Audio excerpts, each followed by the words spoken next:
ಮೂಡ ಹಗರಣದ ರೂವಾರಿ 50-50 ಸೈಟ್ ಹಂಚಿಕೆ ನಿಯಮದ ಜನಕನಿಗೆ ಸರ್ಕಾರ ಬಿಗ್ ಶಾಕ್ ಕೊಟ್ಟಿದೆ. ಮೂಡ ಮಾಜಿ ಆಯುಕ್ತರನ್ನ ಅಮಾನತು ಮಾಡಲಾಗಿದೆ. ಈ ಕುರಿತ ಒಂದು ರಿಪೋರ್ಟ್ ಇಲ್ಲಿದೆ ನೋಡಿ.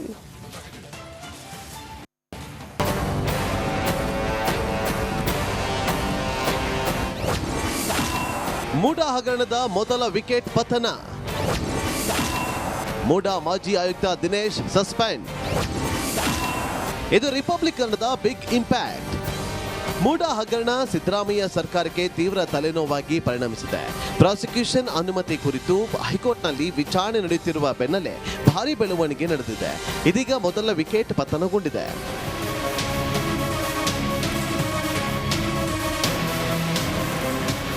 ಮೂಡ ಹಗರಣ ಇದೀಗ ರಾಜ್ಯದಲ್ಲಿ ಭಾರಿ ಕೋಲಾಹಲ ಸೃಷ್ಟಿಸಿದೆ.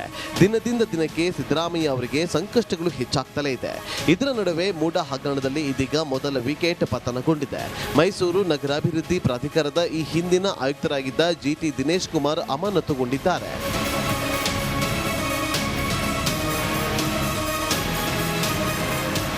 ದಿನೇಶ್ ಕುಮಾರ್ ಅಮಾನತು ಮಾಡಿ ಸರ್ಕಾರ ಆದೇಶ ಹೊರಡಿಸಿದೆ. ಮೂಡ ಆರೋಪದ ನಡುವೆಯೂ ಕಳೆದ ಆಗಸ್ಟ್ 30ರಂದು ಸರ್ಕಾರ ಜಿಟಿ ದಿನೇಶ್ ಕುಮಾರ್ ಹಾವೇರಿ ವಿಶ್ವವಿದ್ಯಾಲಯದ ರಿಜಿಸ್ಟ್ರಾರ್ ಆಗಿ ನೇಮಕ ಮಾಡಿತ್ತು.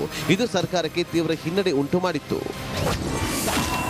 ದಿನೇಶ್ ಮೇಲಿರುವ ಆರೋಪಗಳು ಏನು ಅಂತ ನೋಡೋದಾದ್ರೆ, ಮೂಡಾದಲ್ಲಿ ನಿಯಮ ಬಾಹಿರವಾಗಿ ಸೈಟು ಹಂಚಿಕೆಯ ಆರೋಪ ಇದ್ದು, ಮೂಡಾದಲ್ಲಿ 50-50 ಅನುಪಾತದ ನಿಯಮ ತಂದಿದ್ದೆ ಈ ದಿನೇಶ್. 50-50 ಅನುಪಾತ ರದ್ದಾದ ನಂತರವೂ ಹಂಚಿಕೆಯ ಆರೋಪ ಇದೆ. ಅಲ್ಲದೆ ಮೂಲ ವಾರಸುದಾರರ ಹೆಸರಲ್ಲಿ ನಕಲಿ ವ್ಯಕ್ತಿಗಳಿಗೆ ಸೈಟು ಹಂಚಿಕೆ, ತಾಂತ್ರಿಕ ಶಾಖೆಯ ವರದಿಯನ್ನು ಲೆಕ್ಕಿಸದೆ ಕಾರ್ಯನಿರ್ವಹಣೆ ಮಾಡಿರುವ ಆರೋಪ ದಿನೇಶ್ ಮೇಲಿದೆ. ದಿನೇಶ್ ಅಮಾನತಿನ ಮೂಲಕ ಸರ್ಕಾರ ಡ್ಯಾಮೇಜ್ ಕಂಟ್ರೋಲ್ಗೆ ಮುಂದಾಗಿದ್ದು, ಇನ್ನು ಎಷ್ಟು ವಿಕೆಟ್ ಬೀಳುತ್ತೋ ಕಾದು ನೋಡಬೇಕಿದೆ. ವಿನೋದ್, ರಿಪಬ್ಲಿಕ್ ಕನ್ನಡ, ಮೈಸೂರು.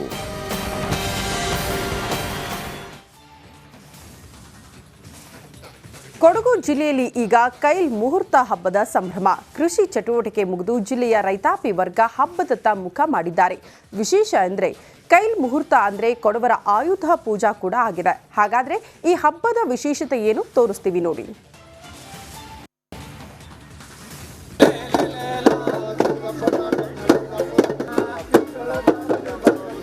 ಕೃಷಿ ಸಲಕರಣೆಗಳಿಗೆ ಪೂಜೆ ಸಲ್ಲಿಸುತ್ತಿರುವ ಮಂದಿ, ತೆಂಗಿನಕಾಯಿಗೆ ಗುಂಡು ಹಾರಿಸಿ ಸಂಭ್ರಮಿಸುತ್ತಿರುವ ಜನರು, ಬಂದೂಕು ಹಿಡಿದು ಮಹಿಳೆಯರಿಂದ ಡ್ಯಾನ್ಸ್. ಈ ಸಂಭ್ರಮಗಳೆಲ್ಲ ಕಂಡು ಬಂದಿದ್ದು ಕೊಡಗಿನಲ್ಲಿ. ಮಂಜಿನ ನಗರಿಯಲ್ಲಿ ಕೈಲ್ ಹಬ್ಬದ ಸಂಭ್ರಮ.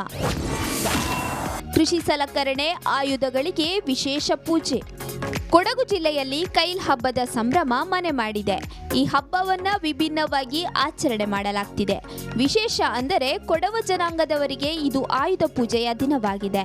ಇನ್ನು ಕಳೆದ 30 ವರ್ಷಗಳಿಂದ ಕೊಡವ ನ್ಯಾಷನಲ್ ಕೌನ್ಸಿಲ್ ಸಂಘಟನೆ ಸಾರ್ವತ್ರಿಕವಾಗಿ ಈ ಹಬ್ಬವನ್ನ ಅದ್ದೂರಿಯಾಗಿ ಆಚರಿಸುತ್ತಿದೆ.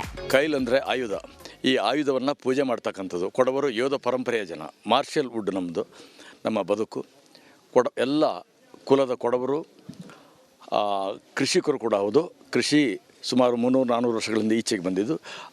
ಈ ಹಿಂದೆ ಯೋಧ ಪರಂಪರೆಯ ಜನ, ಯುದ್ಧ ಮತ್ತು ಬೇಟೆಯಲ್ಲಿ ನಾವು ನಿರತರಾಗಿರ್ತಕ್ಕಂಥ ಜನ. ಬಂದೂಕ, ಕೋವಿ, ಕತ್ತಿ ಇದರಲ್ಲಿ ಅಂತರ್ಗತವಾಗಿದೆ ನಮ್ಮ ಬದುಕು. ಹಬ್ಬದಲ್ಲಿ ಕೃಷಿ ಸಲಕರಣೆ, ಬಂದೂಕು ಸೇರಿದಂತೆ ಇತರ ಆಯುಧಗಳಿಗೆ ಪೂಜೆ ಸಲ್ಲಿಸಿದ್ರು. ಹಬ್ಬದಲ್ಲಿ ಮಾಂಸಾಹಾರದ ಬಗೆ ಬಗೆಯ ವಿಶೇಷ ಖಾದ್ಯಗಳನ್ನು ತಯಾರಿಸಿ ಮನೆ ಮಂದಿಯೆಲ್ಲ ಸವಿದ್ರು.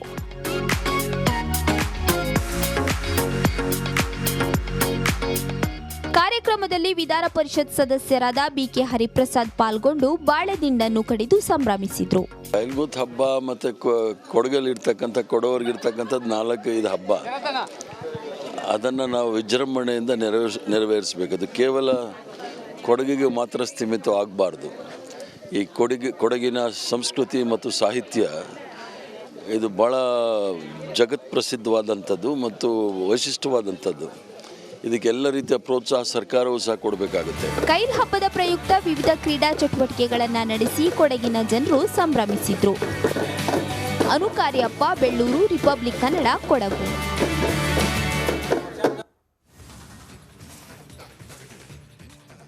ನಾಡಿನಾದ್ಯಂತ ಭರ್ಜರಿ ಮಳೆಯಾಗ್ತಾ ಇದೆ. ಹಳ್ಳ, ಕೊಳ್ಳ, ಕೆರೆ, ಜಲಾಶಯಗಳೆಲ್ಲವೂ ಕೂಡ ಭರ್ತಿಯಾಗಿದೆ. ಆದರೂ ಕೂಡ ಕುಡಿಯುವ ನೀರಿನ ಹಾಹಾಕಾರ ಮಾತ್ರ ತಪ್ಪಿಲ್ಲ. ಆ ಭಾಗದ ಜನ ನೀರಿಗಾಗಿ ಈಗಲೂ ಕೂಡ ಪರದಾಡ್ತಿದ್ದಾರೆ. ಯಾವುದು ಆ ಊರು, ಏನಿದೆ ಅಲ್ಲಿನ ಪರಿಸ್ಥಿತಿ, ಆ ಕುರಿತ ಒಂದು ರಿಪೋರ್ಟ್ ಇಲ್ಲಿದೆ.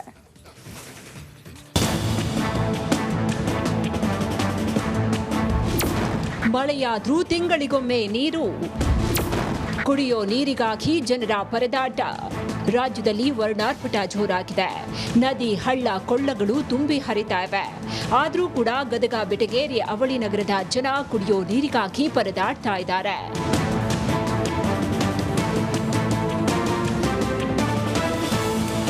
ಇಲ್ಲಿನ ನರಸಾಪುರದಲ್ಲಿರುವ ನೇಕಾರರ ಗಲ್ಲಿಯಲ್ಲಿ ಕುಡಿಯುವ ನೀರಿನ ಬವಣೆ ಮುಂದುವರೆದಿದೆ.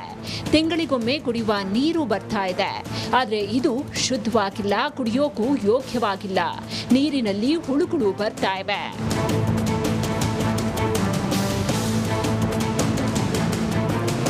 ಈ ನೀರನ್ನ ಕುಡಿದ್ರೆ ಅನಾರೋಗ್ಯ ಕಾಡ್ತಾ ಇದೆ ಅಂತ ಮಹಿಳೆಯರು ಆರೋಪ ಮಾಡಿದ್ದಾರೆ. ಶುದ್ಧ ನೀರಿನ ಘಟಕಗಳಿಗೆ ಹೋಗಿ ನೀರು ತರುವಂತಹ ಸ್ಥಿತಿ ನಿರ್ಮಾಣ ಆಗಿದೆ ಅಂತ ಮಹಿಳೆಯರು ಆಕ್ರೋಶ ಹೊರಹಾಕಿದ್ದಾರೆ. ಬೆಟಗೇರಿ, ನರಸಾಪುರ ಓಣಿ ನಮ್ಮ ನೇಕರ್ ಕಾಲೋನಿ ರೀ.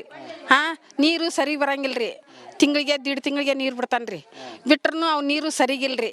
ಕುಡಿಬೇಡ ಹಂಗೆ ಹಿಂಗೆ ಅಂತ ಹೇಳ್ತಾರ್ರಿ. ಮತ್ತು ಹೆಂಗೆ ನೀರಿಲ್ಲ ಹೆಂಗೆ ನಾವು ಜೀವನ ಮಾಡ್ಬೇಕು ಹೇಳ್ರಿ ಸರ್. ಹಿಂಗೆ ಅವು ನೀರು ಮತ್ತೆ ಎಷ್ಟಂತ ಹೇಳಿ ಇದು ತೆಗೆದಿಟ್ಟು ಕುಡಿಬೇಕ್ರಿ. ಆಸ್ಪತ್ರೆಗಾರ ಹೋಗ್ಬೇಕು, ಕೈ ಕಾಲರು ನೋವು ಕೇಳ್ತಾವು. ಈ ಜೀವನ ಹೆಂಗೆ ಮಾಡ್ಬೇಕು ಹೇಳ್ರಿ. ನಾವು ಇಷ್ಟು ತಿಂಗಳಿಗೆ 1.5 ತಿಂಗಳಿಗೆ ನೀರು ಬಿಟ್ಟಂದ್ರೆ. ಸದ್ಯ ಸಿಂಗಟಾಲೂರು ಬ್ಯಾರೇಜ್ನಲ್ಲಿ ಸಾಕಷ್ಟು ಪ್ರಮಾಣದ ನೀರು ಶೇಖರಣೆಯಾಗಿದೆ. ಆದರೂ ಕೂಡ ಅವಳಿ ನಗರದ 35 ವಾರ್ಡ್ಗಳಿಗೆ ಸಮರ್ಪಕವಾಗಿ ಕುಡಿಯುವ ನೀರು ಬರ್ತಿಲ್ಲ. ಭಾಳ ಹುಳ ಅದಾವ್ರಿ. ನೀರು ಕುಡಿಯೋಕೆ ಆಗಂಗಿಲ್ರಿ. ಆ ನೀರು ಕುಡಿದು ಜಪ್ಪತ್ರ ಅನುಭವಿಸಕತ್ತೀವ್ರಿ. ಅದನ್ನೇ ಚಲೋ ನೀರು ಬಿಡ ಅಂತ ಹೇಳೋದಷ್ಟೇ ರೀ. ಮತ್ತೊಂದೇನು ಈ ನೀರು 5 ದಿನ ಆತ್ರಿ ಇವತ್ತಿಗೆ. ಅವು ಬೇಸಿಲ್ರಿ ನೀರು. ಈಗ ಎಷ್ಟೋ ದಿವಸ ಶುದ್ಧ ನೀರು ಕುಡಿತೀವ್ರಿ ರೊಕ್ಕ ಕೊಟ್ಟು. ಅಲ್ಲಿ ತಗೊಂಬರ್ತೀವ್ರಿ. ಹುಡುಗರು ಆಗಂಗಿಲ್ರಿ. ಅವರೇ ಅಂದಾರ್ರಿ ಕುಡಿಬ್ಯಾಡ್ರಿ ನೀರು ಬೇಸಿಲ್ಲ ಅಂತ. ಅದಕ್ಕಂತಾನೆ ಶುದ್ಧ ನೀರು ಕುಡಿತೀವ್ರಿ.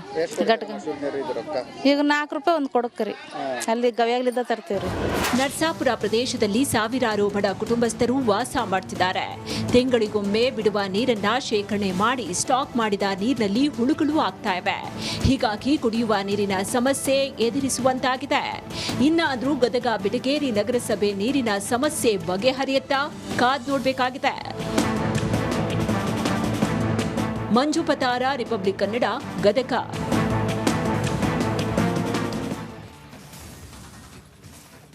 ಅಲ್ಲಿ ಯಾರೂ ಇಲ್ಲ, ಸುತ್ತಲೂ ಹಚ್ಚ ಹಸಿರು, ಸಾಕು ಪ್ರಾಣಿಗಳು ಮತ್ತು ಆ ವ್ಯಕ್ತಿಯಷ್ಟೇ.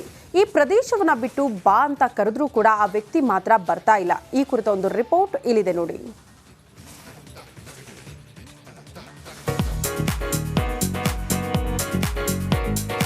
ಈ ಸ್ಟೋರಿ ಹೀರೋ ಇವ್ರೇ. ಹೆಸರು